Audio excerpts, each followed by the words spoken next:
The French sun maintained the glare we'd reddened under all weekend for the start, which was more like something seen at Santa Pod than in Formula One, as Mansell and Berger drag raced for first place into the first bend. But it was Mansell who kept the best line, tearing into the corner with Berger in extremely close attendance, but then Thierry Boutsen is nudged from behind by Capelli.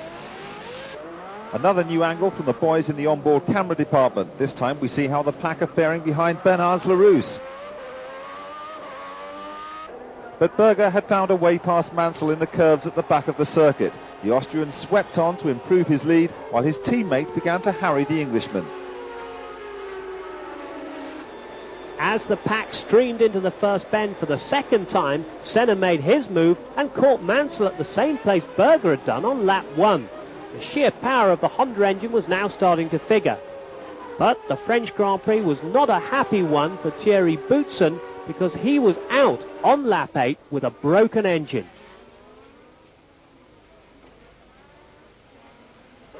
John Alesi didn't enjoy the day either, out with a broken differential.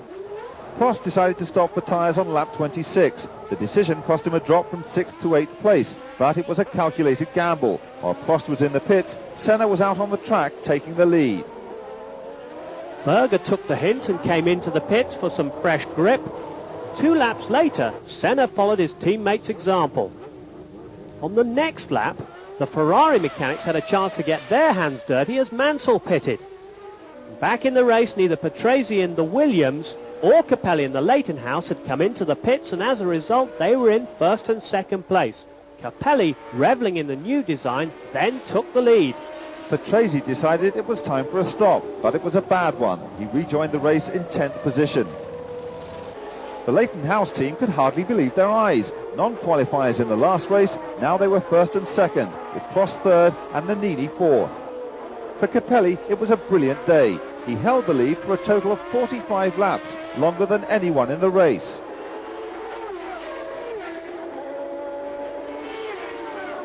Behind him, his teammate Gugelmin had surrendered second place to the local hero. While Capelli carried on strongly out front, his Brazilian teammate Gugelmin's luck deserted him just 4 laps later when he was forced out of the race with engine failure. Same problems put paid to Mansell's hopes of making it another Ferrari 1-2. The Englishman dropped out 7 laps from the finish. Now it was a desperate chase to the flag for Capelli. Could he hold off the Frenchman? The Italian performed miracles until just 3 laps from the finish, when a stuttering engine gave the world champion the break he needed. So Prost was on his way to the 9 points and Ferrari's 100th win in Grand Prix motor racing. It was a day worth celebrating. Even the man himself couldn't have predicted this success before the start of the season. The French crowd made themselves heard above the roar of the Ferrari, but perhaps the biggest party was held in the Leighton House pit.